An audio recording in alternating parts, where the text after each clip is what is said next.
Hello, everybody. Welcome to Techpoint Africa Podcast. My name is Emmanuel Paul, and I'm in the studio with me here today. I'm having, Polo.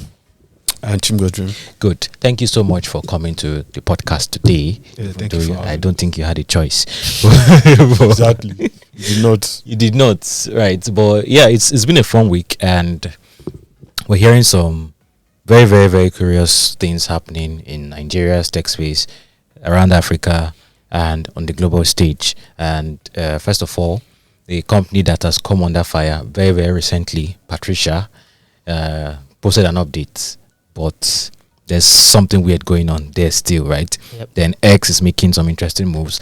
Then if you watch to the end, we're going to be talking about Anambra, the state that houses one of Nigeria's most popular trade destinations called Onitsha. Anambra is a very, very, very interesting story, and they're doing some interesting things with technology here, but there are so many things to uncover. So let's start with Patricia. What is the update? Sharp. All right. So if you are not familiar with everything that's been happening with Patricia, right, I'll just give you a quick recap of what has been going on. So Patricia got hacked a few months ago this year, Okay. and they had to stop withdrawals on the platform. So a lot of people who had money on that platform have not been able to access their money. Patricia, the crypto platform, Yes, right? Patricia, the crypto exchange. Okay. Crypto exchange founded by Ogheneruemu. So recently they gave us some updates on how they plan to refund people who had money on the platform, and they said, we've launched a new token, like their own token that they created themselves, and that they'll be converting that token. You'll be converting Naira and BTC. Like if you're holding Naira and BTC on the platform, they will convert it to that's their own token that they've created. And then there was a lot of outbursts. People did not receive it well. I mean, you can imagine did I beg you? if you've had money on a platform for a very long time, right? I put 50,000 Naira there. Then you're telling me that, okay, your 50,000 Naira, I'll use it and give you 50,000 Naira Bulu coin. You'll be like, guy. BTK. Yeah, I saw that in the last episode. Interesting one. Right. Yeah, so what's the core update right now? The core update now is they are trying to explain to us what exactly they mean by launching their own token. Their So what do they mean? Patricia token.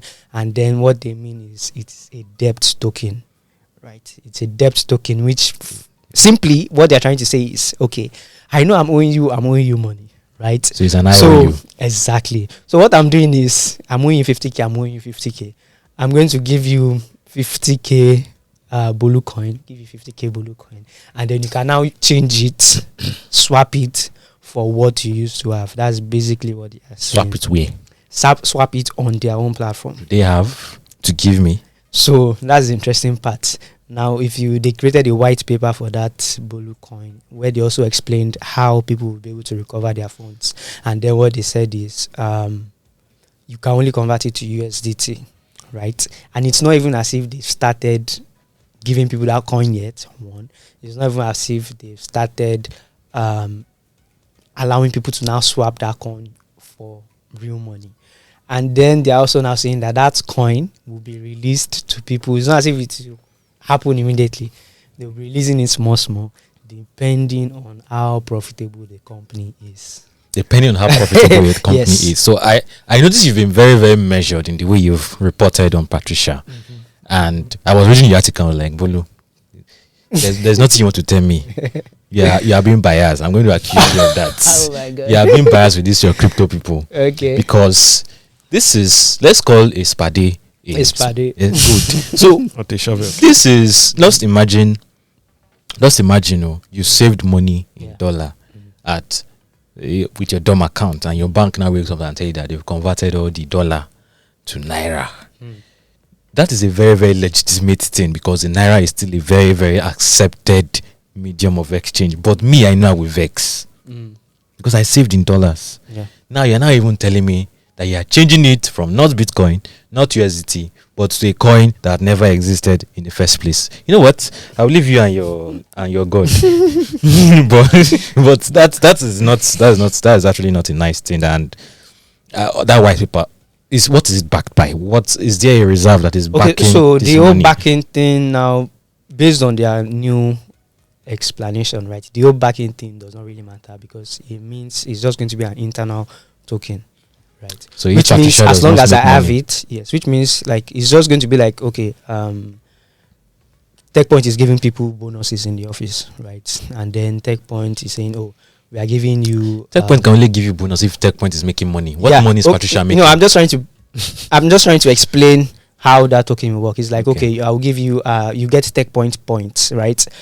You did good this year, so you get 50 Techpoint points, right? So and then they now say you can redeem those Techpoint points with whatever you want. Maybe you want money or you want a vacation, something like that. So that's how it's going to work. That does not make sense.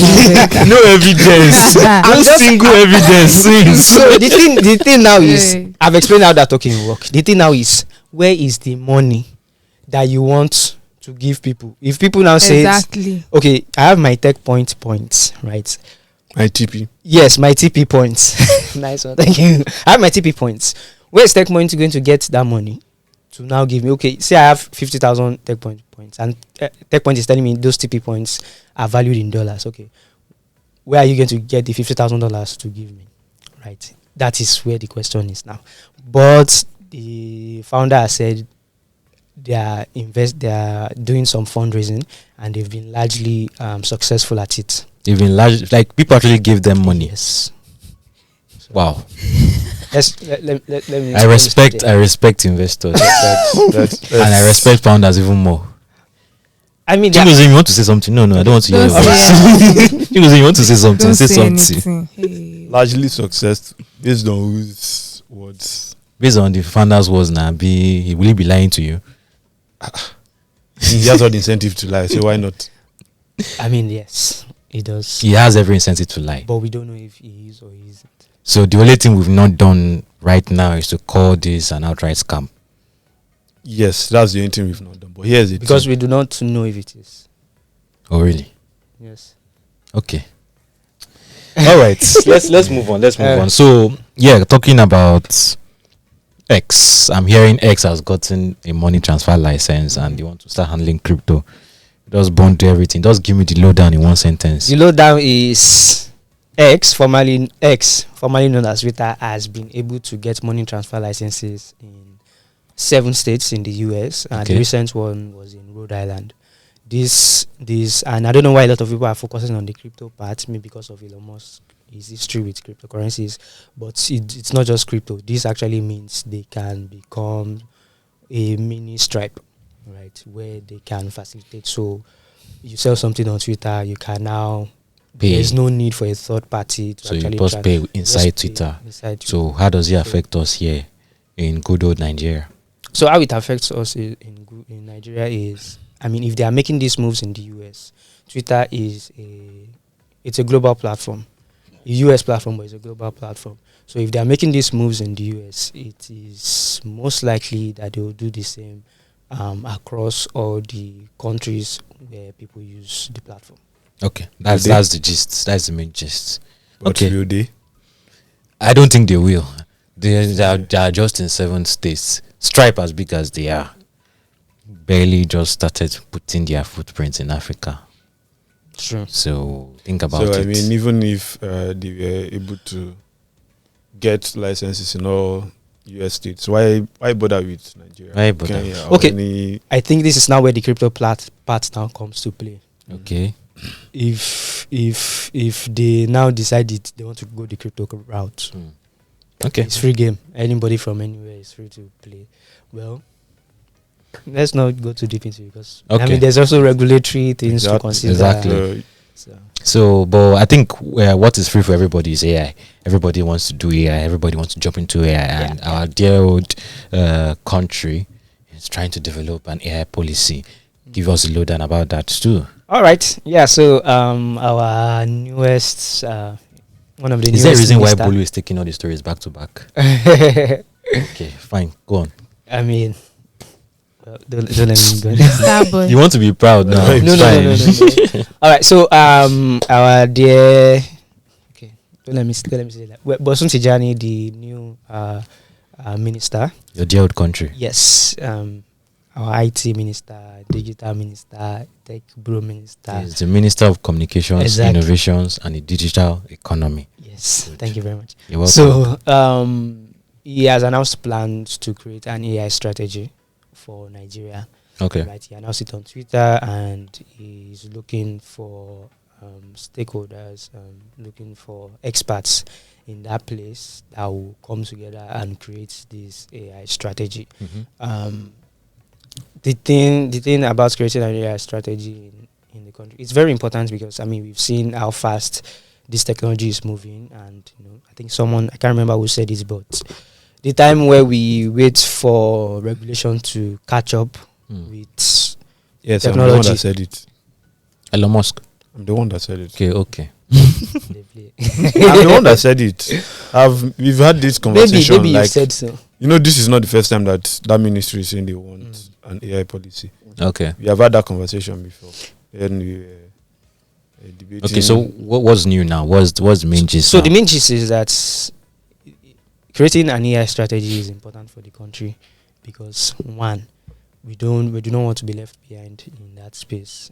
Which considering we don't have that many experts on the subject, we don't have that many companies.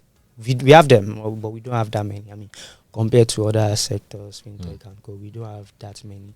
And considering how profitable AI could be in the next few years, I think some estimates say it will contribute about $15 trillion to global GDP. So that's really something I think Nigeria should not miss out on. And I like that it's one of the first things Boston Tijani is focusing on, again, because of how fast it is moving and because of how behind.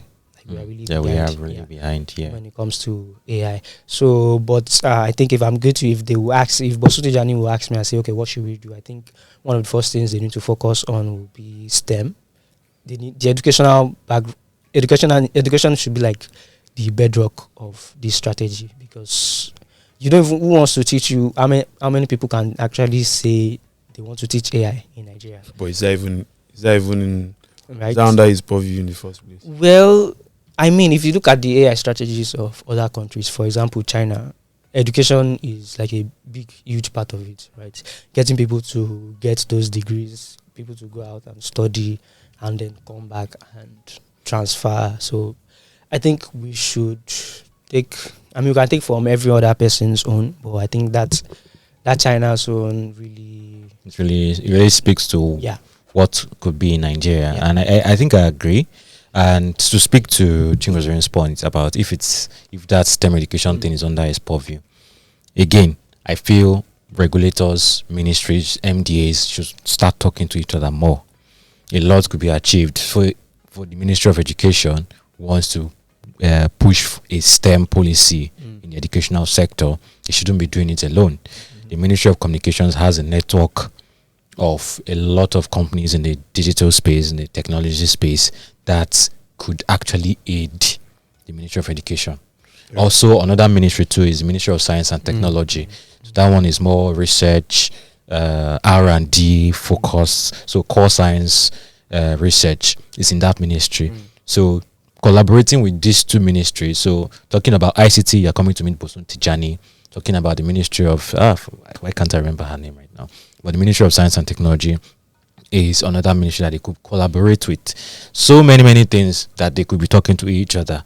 And Bosun looks like he wants to take the ecosystem along, right? He has already invited a lot of ecosystem people to Abuja already. Even Muyiwa was there from Techpoint. If you ask me, I think these guys you mentioned, I'll pick them first over the ecosystem guys. And it may be an unpopular opinion, but my own views on AI policy is more around the way it affects regular human beings. Okay. Especially for Africa. Okay. Just creating policies ensures people don't get exploited as companies either start using AI or things like that. Because it doesn't need to be Nigerians who build that AI for it to affect you.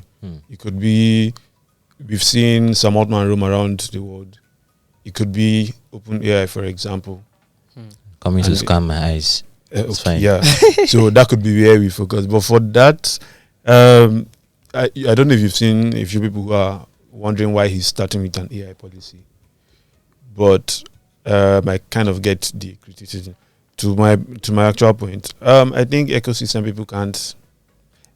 Nigeria's tech ecosystem is actually Lagos. If you are being honest, it's actually Lagos, but you have 35 other states that, if you really want an encompassing AI growth, you should drag these people along. And if you ask me, I'll go to the Ministry of Science and Technology for obvious reasons. NITDA, for example, has always been running programs where they are training people across the country. I think they had one with Kaduna State recently. NITDA is in the Communications Ministry. Yeah. Okay. It's under its purview. So if I collaborate with Ministry of Science and Technology, for example, can I establish STEM clubs across all Unity secondary schools? That's the one that I know that is easy for them. Can you encourage private schools to do that? Across all federal universities, can we establish like mini tech parks where there's actual government involvement? You don't need to change your curriculum, because that's where it gets really difficult. Of course, we need a curriculum change, sort of, but can we have mini tech parks or mini hubs in every federal university to encourage STEM education? Can we have students learning? So you don't even have to create a computer science department. It could be, I import people. They are not tied to any one department. They just come there, they do research, students come learn from them, and you go your way. But it's fully funded by the government. I think it's a more effective policy. Of course, the ecosystem guys can give you their learnings from working in Lagos and maybe Abuja and a few other places. But I think carrying these other ministries along helps us to, I think it gives us a better chance of getting to more Nigerians. Okay. Yeah. And okay. So I think you guys are also kind of missing something that he did. So, the tweet he sent out was not him even saying that they are trying to do an AI policy. It was him asking people to recommend Nigerians and people of Nigerian descent that have experience in AI. So basically, I feel that he can also apply that like all around. Not just looking for Nigerians, but people that are of Nigerian descent or are living abroad that are Nigerians, that actually have way more experience than what we currently have. So I feel that's what's it called, the strategy he took with this can be applied across board for anything that he wants to do. I'm not sure I get you. Applied in, like, if he's trying to create strategies or trying to create policies or trying to find solutions to things, okay, like the thing that you said that he invited ecosystem people, he might not just need to invite ecosystem people. He can invite people that are not in the ecosystem, that have experience with whatever it is that he's talking about. Okay, I think I get what she's saying. So, just the way he's been able to collaborate with the ecosystem, he can also collaborate with other pockets of expertise in science and technology, like you mentioned, in education ministry, like you mentioned, in Unity schools around. If that is a focus for him, he could actually spearhead it and collaborate with people in different places, just the way he's already trying to do. And I like the call for Nigerians in Nigeria and in diaspora, because I think there are a lot of Nigerians doing amazing stuff. I talked with a senior NVIDIA, a senior product manager at NVIDIA in 2020, doing amazing stuff with AI, Alex Sado, and that time NVIDIA, it looked like for us, many of us now, NVIDIA is like one of the most valuable companies in the world because of AI. But then many people didn't know that aspect of NVIDIA. When you see NVIDIA, you're thinking gaming laptops. But right now we both know that NVIDIA is the one powering most of the AI models that are being trained abroad. So, but we have experts working at NVIDIA in Nigeria, experts working at NVIDIA outside Nigeria, and also other companies too, IBM. That's a bunch of them, right? Even OpenAI, there are Nigerians working there. So a lot could be achieved with something like this. So, but your question is, how does it affect the regular people? I think that's a story it's a for another question. day. Do you agree? Good. So tell us about Airtel and Uganda. Yes. So Airtel is they're currently selling some of their shares to the public, basically to raise about 216 million US dollars. And it started, I think today is the 31st. Yeah, it started yesterday, and it would end October 13th. So after that, it will be made available. So for every 100 shares you purchase, they are giving extra 5 shares. So I was looking at the story, and I wish I was in Uganda. I'll definitely get it, because I think I would, if any telco is listing right now, I'll get their shares. Did you get MTN shares last time? Not. I missed that, so it's still paying me. I did. Did. Interesting. And you're just playing with us here as if we are mates. She has collected dividend this year now, and Wow. she's not talked to us.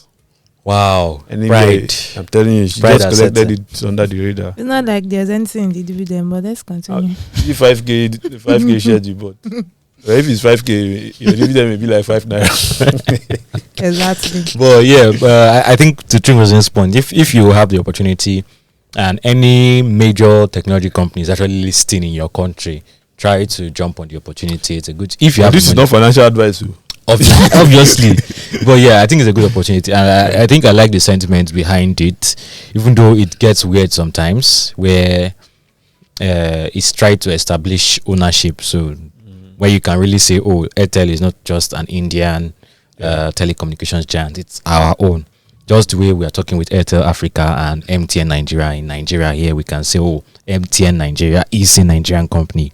So anybody who is saying South Africa, oh, Indian company, they should get out. No, people, very, very, very large number of Nigerians, including Onome here, Yes. have stakes in this company. So I think it's a good one. It's a good one. So yeah, and you mentioned about the tech ecosystem being just in Lagos. Yeah. But a lot of states have actually been trying to make moves to attract investors, attract tech experts to their state, and the fundamentals is always internet connectivity. So we're hearing Anambra has removed right of way charges. Yes. Hello everybody. Here's the Hi, problem. Here's the problem with this news. Something has happened. Something just happened right now, Abi. So, but here's the problem with this story. Yes, Anambra has announced that they've removed right of way again. Yes, a lot of media companies are carrying it as if it's new. I don't know what happened between 2020 and 2023. Did they increase it again? And Okay. now they are now slashing it. But in 2020, Anambra, Kaduna actually waived right of way charges. Now, for those who are not familiar with what I'm talking about, so internet connectivity, for it to move from, so internet connectivity is basically a network of computers, in the internet rather, is a network of computers across the globe. And internet from in Africa usually involves a cable called a fiber optic cable that comes from US and Europe to Africa. So the cable is laid under the seabed with very, very specialized ships, and it lands on the coast of Africa. So in Lagos, in Accra, and all those other states. What happens is, once it lands on that coast, it's usually a tough task to get from the coast to your house, my house, and everybody's houses. So what is happening right now in Africa is, or especially in Nigeria, is we have a lot of capacity on the coast. So once the cable lands at a cable landing station or a data center, they now use that cable. So it's the subsea cable that lands at the cable landing station on land. Then they now use terrestrial cable to carry it to the different, houses. not your house, shower, it's base stations close to you. Base stations, those masts. Yeah. Okay. So, but the issue There's is, must in my house actually. there's mast inside your house, Bolu. Close to my house. Yeah. I meant close to my house. Okay. So, but do you have fiber in your house, like fiber He internet? does inside his room. No, Okay. unfortunately. But I noticed that once they take lights, network used to go. I thought used to go. So you guys, your base station don't have gen. There's no. I Funny don't know what enough, their they problem do. is. They have gen. So what's happening? Once lights See, go, I don't understand this. Interesting. I think you should talk to them one day. Okay. So yeah, that's the, so For you to lay the cable from this is Ikeja right now, and you want to take it. This is Allen. You want to take it to Computer Village. For every meter, most states are charging between 1,500 naira per meter to 5,000 naira per meter. That's a lot. Federal government says the standard price is 140 naira per meter. That is the license. And did 100x. They now did 100 and something x, 5,000 naira per meter. So different states now have their own policies, right? So when you go to your grandmother in the village and your internet connection is not working well, these are the issues we are talking about. It is very, very difficult for the telcos to lay this fiber cable to that village because they will have to pay this amount, very exorbitant amount. Then they have to go and think about how to install base stations in those places. So what you are usually left with in those villages is just radio waves. So if wave, that's why you have to go on a tree to set. That's why you have to carry phone to your window. People still have to go on in those villages. Oh, when last did you go to your village? I was living in school. That is the case. So by the time the government is charging you 5,000 naira per linear meter and all of that, that is the problem. So now Anambra is waiving it. Good, and they are waiving it again. What happened the first time? Maybe this second time is a reminder. It's a reminder just to tell everyone we waived though. Now this is the problem with that. So one question. 2020, when did Soludo become governor? I don't remember when Soludo became. You should know more than me now. They don't operate our regular election cycle, so it's always. You can go ahead. The reason I'm asking is maybe it was the previous government that waived it. Oh, it's probably if that's the case, then maybe because I know he has been doing, or at least his government, they've been trying to introduce some tech initiatives. Soludo. His government has been trying. Yeah, that is perfectly fine. But my own is, did you disrupt the one that you met? Well, that's a good question. But I think I understand the issue here, right? It's personally, and of course, you guys are invited to debunk this, but I think it doesn't make business sense for random states scattered around Nigeria to just remove right of way. Why? Because it's coming from the shore in Lagos. How many coastal cities do you have in Nigeria? Because it's coming from Lagos. Yes, Lagos, it doesn't make sense. So that means, what are you trying for to say? the cable to get to Anambra or Kaduna, it has to pass through other states. Oh, and those states too will collect their money. So it's actually a very, very, very difficult endeavor to say, oh, you want to carry your... I mean, what I'm saying is like an oversimplified version of how it actually works, right? Engineers would actually be able to explain better how this works. But these are my concerns. Even if you waive, does it make business sense to carry? Because the cables themselves are actually expensive. Buying it, they are imported. And you have your FX issues to deal with. Do you get? Telcos are trying. So you have FX issues. They are no longer normally before this naira float, they were sourcing dollars at official rates. Now they are sourcing it at this high 800 to 900 rate. So does it make business sense to carry it to that state? Is there a way they can carry the capacity in from the subsea cable that landed in Lagos without having to pass through the states? It's possible. They could pass the water probably, but that's extra expenses. So can they land at, say, I don't know, Port Harcourt? So we have other... What is the incentive to land there? That's the question. What is the incentive to land in Lagos? Lagos, this is where all your businesses are, Mike. This is where all the businesses incentives to land in Port Harcourt. Let's see. So they're actually... So to be very, very clear, actually some of these cables are actually there, but mostly they are targeting businesses. So, for instance, from what I learned, there's a special network that companies like Shell and Chevron use, and it's just them. Nobody else on that. This thing. They're not carrying traffic for everybody. Mad. They're carrying traffic for those themselves, and and their system is connected worldwide. So there are special networks like that. So beyond that, what is the incentive to actually go there? And in Port Harcourt has right of way. River State, they've not waived right of way fees, to my knowledge. So if they land in Port Harcourt, they will have to pass to River State to get to Anambra. But please, I'm willing to come back and eat my words if everything I've been saying is boo-boo. But this is the reality that we are facing right now, and it's a very, very, very difficult business that we're talking about. Then, after, let's say you find a way to get the cables to Anambra State and they waive right-of-way charges, are you going to stop constructing roads? If they construct roads, all the roads they're constructing in Lagos, they were actually destroying telco cables. You know, even if they don't construct roads, so this was an experience. I've not seen it a lot recently, but back when I still lived in about like every few weeks or every few months, they were digging up those cables, and I just couldn't understand why. Abba. Yeah, They were digging up cables. yeah. Like, so it wasn't vandalism now. It was just they were just digging up these cables like every few months, and I couldn't understand why. Well, I never asked, but I still do not understand it. Like, in a year, you could dig up the cables 3 or 4 times. And this isn't when road construction is happening, just regularly. And it's usually by the side of the road. So they just dig it up. And sometimes they'll tell you that they're laying. So in my mind, I felt, okay, they're just laying the cables. But then, a few months later, they're still digging up the same places. So I don't know. Okay, so probably someone has to explain that. yeah, so there are different reasons why they might be if it's the companies themselves that are digging it up, there might be an issue with the cable and they're trying to fix it.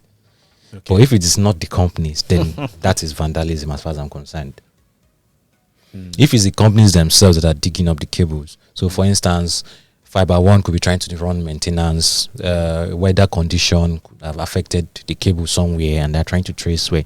It even happens under the sea, where there can be issue with the cable and they have to trace where it came from. So Sounds expensive. yes, so if that happens, but what you normally see is a lot of vandalism occurs because maybe the telco has not settled who they're supposed to settle in that area, so they'll go and dig it up to threaten them. There's road construction going on, or there's anything going on. So for instance, in Lagos, we also saw the unified fiber this thing where they were digging up pipes around the states, and now everybody is waiting. Okay, what's next? Oh yeah, you finished digging. Okay, what's next? Oh yeah, come and give us space. Oh, yeah, come and pay. How much? Almost the same thing they were asking for right of way. So all those things, so many issues, and yeah, for those who are listening and probably wondering what these guys are saying, if these cables are cut, your internet connection will be very, very terrible, and you will start insulting your telco. If anything happens to the base station, say they went to off the gen there, it happens. You people are laughing. It happens. They seize the base station, and they will not just seize all these communities we're talking about. They will not just seize a base station. They will seize a base station that is like connected to others. Yeah. So if you shut down one, you're shutting down plenty. You know the funny thing is, how do they even know those things? They know. They are not professionals. But how do they even know? They know. There are like 3 major base stations like that in Lagos. If you go and shut down any one of them, a large chunk of Lagos will be disconnected, and you'll be like, MTN does not want to do telco again. They should go into farming, or Airtel should try to start selling akara, those kind of things. MTN and Airtel, they've not gotten to that point. The others know themselves. The others know themselves, but yeah, that's an issue, and I think summary. Is there a reason why Anambra is announcing this again?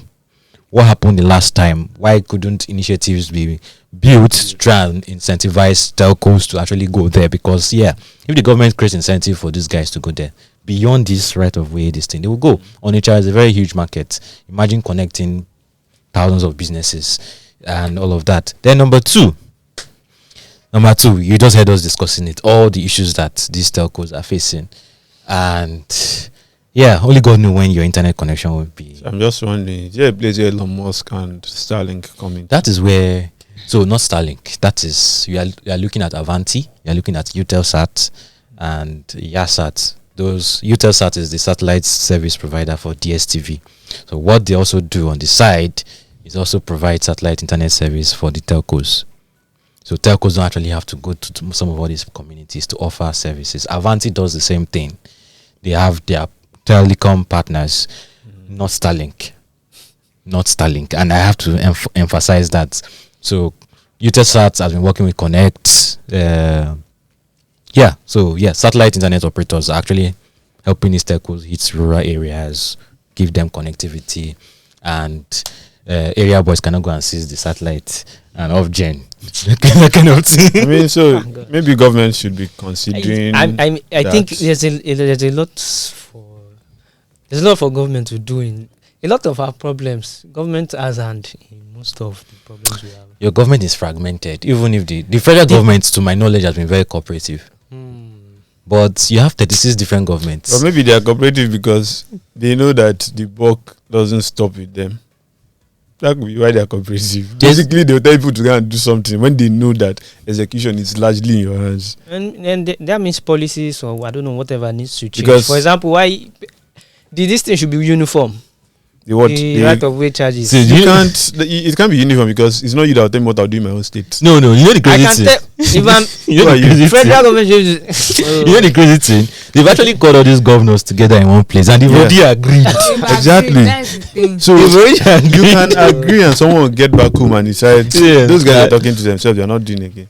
So how do you want to do it? And apart from state government, even if your state governor agree, you have to consider local government chairman. You have to consider Oba, consider Bale, They should not consider. area call boy. all the stakeholders so that we just have. I mean, No, stakeholders. I think They should if call all a of them. governor is if a governor is serious, he can do it. It's easier for them at that level because they are closest to the problem. So if a governor, let's say, okay, I think if you're in Ogun State, it should be easy to just move the cables from Lagos. So let's say Ogun State or your state decides to do that. It's easier for them to do that. They can easily rein in the local government chairman. This is illegal, but just remind them that local government elections could always be cancelled. For starters, remind them you can do what Wike did, where he was treating traditional rulers like kids, right? So you could use both carrot and stick. I'm not giving people bad ideas. You guys already have it, but it's easier for them. So I think if governors are serious about attract or like driving growth of technology in their states, I think it could go a long way. Could go a long way. So Okay, let's see how Anambra and Kaduna too. They wave right Please. of way. Abia States.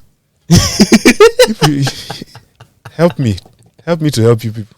Now when they ask me where I'm from, I can boldly say Your people are digging up cables every 2 market days. I won't call that one vandalism. I think it's probably the companies because it's done in broad daylight. Okay. So, but please, you should help me. Let's start with Startup Act. Yeah, let's start. You can domesticate it, even though I know domesticating is just bobo. But let's start with that one first. Thank you.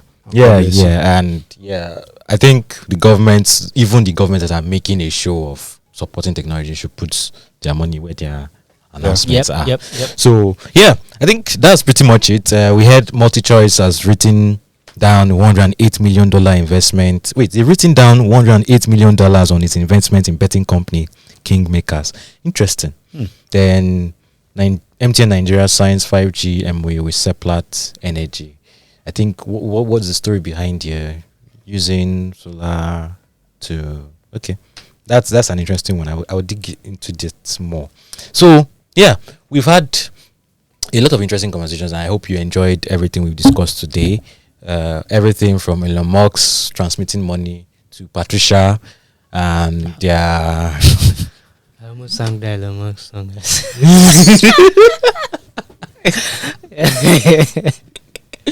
Patricia, then of course Nigeria's AI policy, Airtel Uganda listing, and Anambra and right of way.